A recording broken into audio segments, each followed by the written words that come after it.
my channel. ඉතින් අද මම ඔයාලට අරගෙන ආවේ තවත් ලස්සන වීඩියෝ එකක්. ඉතින් මම අද ඔයාලට කියන්නේ චොක්ලට්ස් ගැන.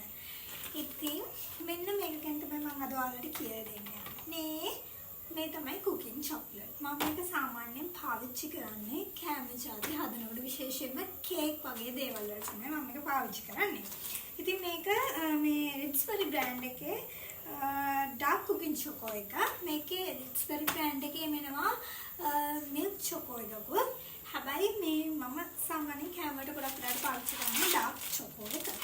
ඉතින් මෙන්න මේ වගේ ලොකු ප්‍රමාණයක් මේකේ තියෙනවා. මේක කහල් තියෙනවා පිටිපස්සේ ග්‍රෑම් 400ක් කියලා.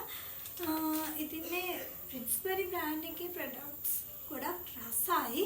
සාමාන්‍යයෙන් අපි කේක් හදනකොට මේ චොක්ලට් එක කේක් එක වේ ගානිෂ් කරන වෙලාවෙදිමත් මේ චොක්ලට් වර්ගය පාවිච්චි කරන්න පුළුවන්. ඉතින් දැන් මම මේකෙන් නම් ඉතින් භාගයක්ම කාලා තියෙන්නේ. ගොඩක් අය හිතනවා මේ චොක්ලට් පාවිච්චි කරන කෑම හදන්න විතරයි කියලා. නෑ. මේ චොක්ලට් එක ඇත්තටම මේ කුකින් චොක්ලට් එක කෑම හදන්න විතරක් නෙවෙයි. මේක මාරම රසයි ගමන.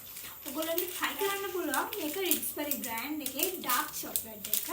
milk chocolate එකක් ගොඩක් රසයි කියන හැබැයි මේක රසයි තමයි කැමති. ඉතින් ඔයාලට පුළුවන් මේක try කරලා බලන්න. කෑම හදන්න විතරක් නෙවෙයි.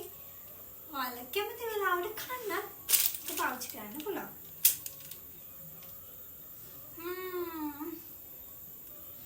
මාරම රහයි.